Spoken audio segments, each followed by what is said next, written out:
Chapter 8 Justice. Is it unfair that some people are born rich and some are born poor? If it's unfair, should anything be done about it? The world is full of inequalities within countries and from one country to another. Some children are born into comfortable, prosperous homes and grow up well-fed and well-educated. Others are born poor, don't get enough to eat, and never have access to much education or medical care. Clearly, this is a matter of luck. We are not responsible for the social or economic class or country into which we are born. The question is, how bad are the inequalities which are not the fault of the people who suffer from them? Should governments use their power to try to reduce inequalities of this kind for which the victims are not responsible? Some inequalities are deliberately imposed. Racial discrimination, for example, deliberately excludes people of one race from jobs, housings, and education, which are available to people of another race. Or women may be kept out of jobs or denied privileges available only to men. This is not merely a matter of bad luck. Racial and sexual discrimination are clearly unfair. They are forms of inequality caused by factors that should not be allowed to influence people's basic welfare. Fairness requires that opportunities should be open to those who are qualified, and it is clearly a good thing when governments try to enforce such equality of opportunity. But it is harder to know what to say about inequalities that arise in the ordinary course of events, without deliberate racial or sexual discrimination. Because even if there is equality of opportunity, and any qualified person can go to a university or get a job or buy a house or run for office, regardless of race, religious, sex, or national origin, there will still be plenty of inequalities left. People from wealthier backgrounds will usually have better training and more resources, and they will tend to be better able to compete for good jobs, even in a system of quality of opportunity. Some people will have a head start and will end up with greater benefits than others whose native talents are the same. Not only that, but differences in native talents will produce big differences in the resulting benefits in a competitive system. Those who have abilities that are in high demand will be able to earn much more money, much more than those without any special skills or talents. These differences, too, are partly a matter of luck. Though people have to develop and use their abilities, no amount of effort would enable most people to act like Meryl Streep, paint like Picasso, or manufacture automobiles like Henry Ford. Something similar is true of lesser accomplishments. The luck of both natural talent and family and class backgrounds are important factors in determining one's income and position in a competitive society. Equal opportunity produces unequal results. These inequalities, unlike the results of racial and sexual discrimination, are produced by choices and actions that don't seem wrong in themselves. People try to provide for their children and give them a good education, and some have more money to use for this purpose than others.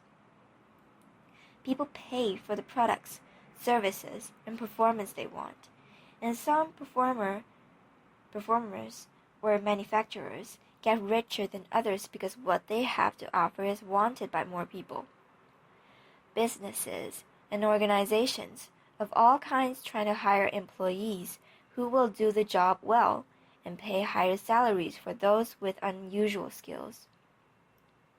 If one restaurant is full of people and another next door is empty because the first has a talented chef and the second doesn't, the customers who choose the first restaurant and avoid the second haven't done anything wrong. even though their choices have an unhappy effect on the owner and the employees of the second restaurant and on their families. Such effects are most disturbing when they leave some people in a very bad way. In some countries, large segments of the population live in poverty from generation to generation. But even in a wealthy country like the United States, lots of people start life with two strikes against them, from economic and educational disadvantages. Some can overcome those disadvantages, but it's much harder than making good from higher starting point. Most disturbing of all are the enormous inequalities in wealth, health, education, and development between rich and poor countries. Most people in the world have no chance of ever being as well off economically as the poorest people in Europe, Japan, or the United States. These large differences in good and bad luck certainly seem unfair, but what, if anything, should be done about them?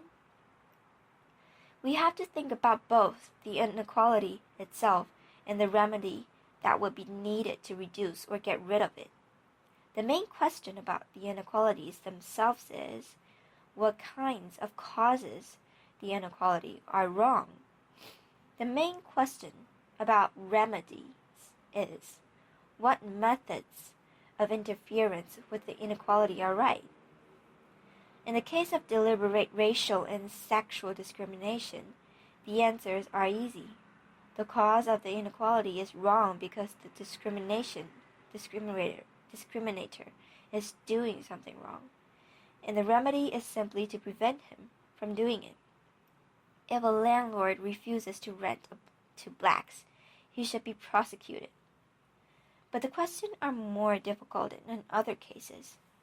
The problem is that inequalities which seem wrong can arise from causes which don't involve people doing anything wrong.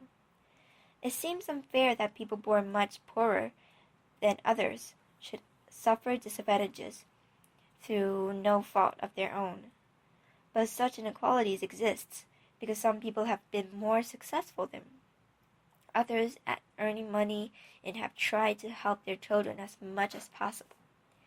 And because people tend to marry members of their own economic and social class, wealth and position accumulate and are passed on from generation to generation. The actions which combine to form these causes, employment decisions, purchases, marriages, bequests, and efforts to provide for and educate children don't seem wrong in themselves.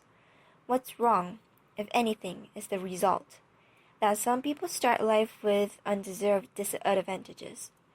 If we object to this kind of bad luck is unfair, it must be because we object to people suffering disadvantages through no fault of their own, merely as a result of the ordinary operation of socio-economic system into which they are born.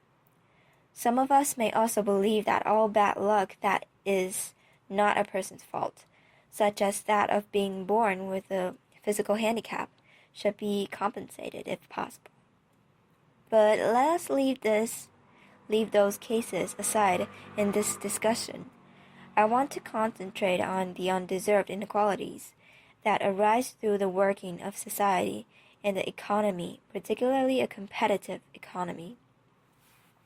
The two main sources of these undeserved inequalities, as I have said, are differences in the socioeconomic classes into which people are born and differences in their natural abilities of talents for tasks which are in demand. You may not think there is anything wrong with the inequality caused in these ways, but if you think there is something wrong with it, and if you think a society should try to reduce it, then you must propose a remedy which either interferes with the causes themselves or interferes with the unequal effects directly. Now the causes themselves, as we have seen, include relatively innocent choices by many people about how to spend their time and money and how to lead their lives. To interfere with people's choices about what products to buy, how to help their children, or how much to pay their employees is very different from interfering with them when they want to rob a bank or discriminate against blacks or women. A more indirect interference in the economic life of individuals is taxation, particularly taxation of income and inheritance, and some taxes on consumption, which can be designed to take more from the rich than from the poor. This is one way a government can try to reduce the development of great inequalities and wealth over generations by not letting people keep all their money. More important, however, would be use will be to use the public resources obtained through taxes to provide some of the missing advantages of education and support to the children of those families that can afford to do it themselves. Public social welfare programs try to do this by using tax revenues to provide basic benefits of health care, food, housing, and education. This attacks inequalities directly. When it comes to inequalities that result from differences in ability, there isn't much one can do to interference with the causes short of abolishing the competitive economy. So long as there is competition to hire people for jobs, competition between people to get jobs, and competition between firms for customers, some people are going to make more money than others. The only alternative will be a centrally directed economy in which everyone was paid roughly the same and people were assigned to their jobs by some kind of centralization authority. Though it has been tried, this system has heavy costs in both freedom and efficiency, far too heavy in my opinion, to be acceptable, though others would disagree. If one wants to reduce the inequalities resulting from different abilities without getting rid of the competitive economy, it will be necessary to attack the inequalities themselves. This can be done through higher taxation of higher incomes and some free provision of public services to everyone or to people with lower incomes. It can include cash payments to those whose earning power is lowest in the form of a so-called negative income tax.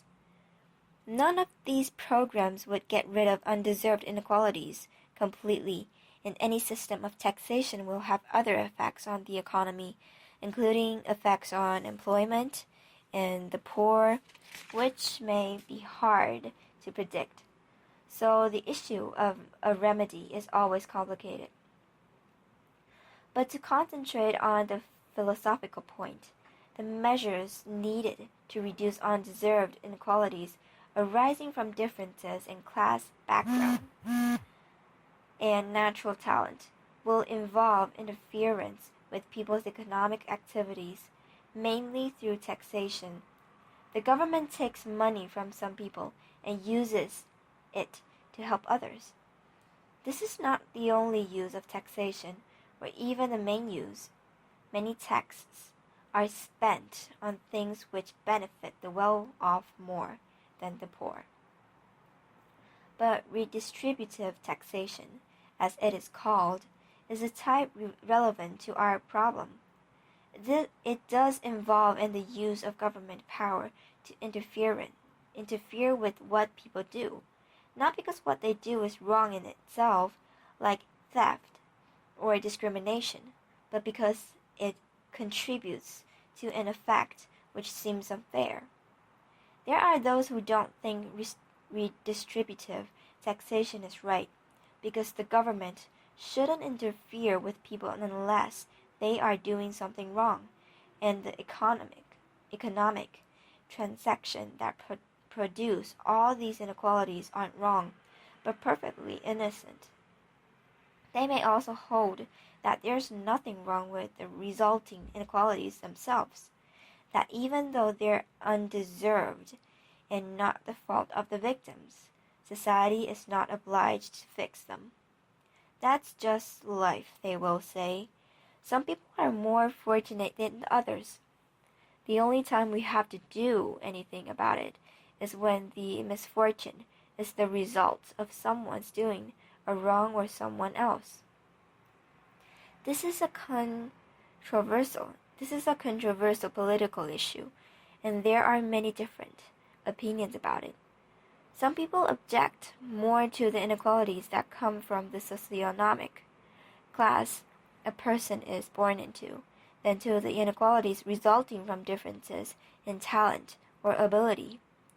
They don't like the effects of one person being born rich and another in a slum, but feel that a person deserves what he can earn with his own efforts. So that there's nothing unfair about one person earning a lot and another very little because the first has a marketable talent or capacity for learning sophisticated skills, while the second can only do unskilled labor. I myself think that inequalities resulting from either of these causes are unfair, and that it is clearly unjust when the socio-economic system results in some people living under significant material and social disadvantages through no fault of their own. If this could be prevented through a system of redistributive taxation and social welfare programs, but to make up your own mind about the issue, you have to consider both what causes the inequality you find unfair and what remedies you find legitimate.